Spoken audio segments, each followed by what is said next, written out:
날씨가 정말로 많이 차가워졌습니다. 민생 경제도 지금 겨울 날씨만큼 차가워졌고 또 앞으로도 더 나빠질 것으로 예상돼서 암울한 상황입니다. 이렇게 민생 경제가 혹독한 한파를 맞고 있는데도 정치가 실종됐습니다. 민주당은 그동안에 민생 예산을 위해서 대승적 결단을 내렸습니다. 그러나 정부 여당은 대통령실 눈치만 살피면서 초부자 감세만 신주단지처럼 끌어안고 있습니다. 국정을 책임진 집권 세력이 초부자들을 위한 정치 파업에 여념이 없다라는 것은 절대 다수 국민의 삶보다 0.01%도 안 되는 극소수 특권층의 기득권이 더 중요하다라는 자백을 한 것이나 마찬가지입니다. 대체 정치를 왜 하는 것입니까? 민생을 파국으로 모는 예산안 표류 이제 끝내야 합니다. 국민의힘은 대통령실의 하명만 기다리는 무기력한 식물 여당입니까?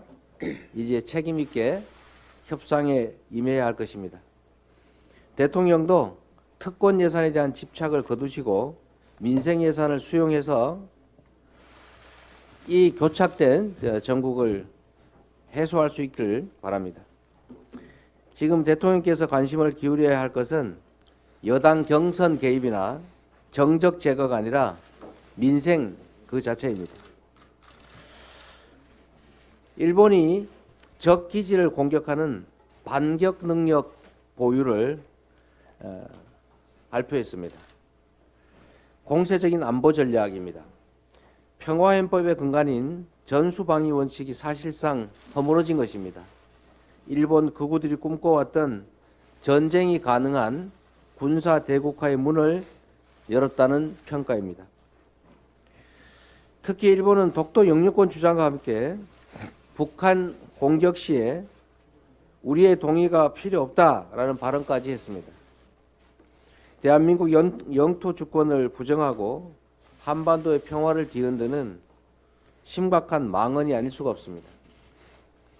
일본의 군사적 팽창과 관련해서 안보 전략의 재점검이 불가피합니다.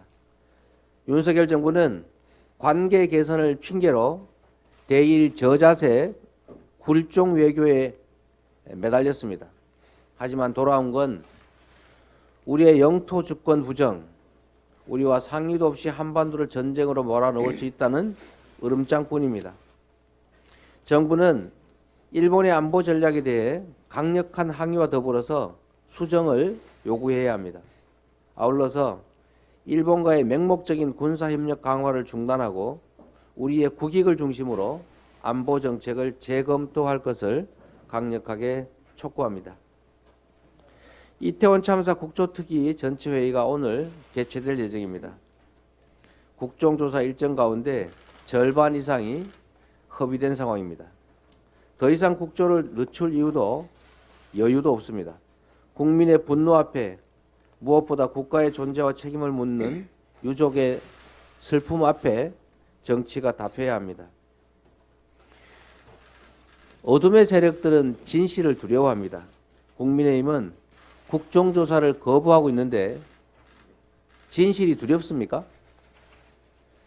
이태원 참사의 진상과 원인 명명백백하게 드러나는 것이 왜 두렵습니까? 책임을 스스로 인정하는 것입니까? 정치적 유불리를 앞세워서 국회의 책임을 거부하는 무책임한 행태 부끄러워해야 합니다.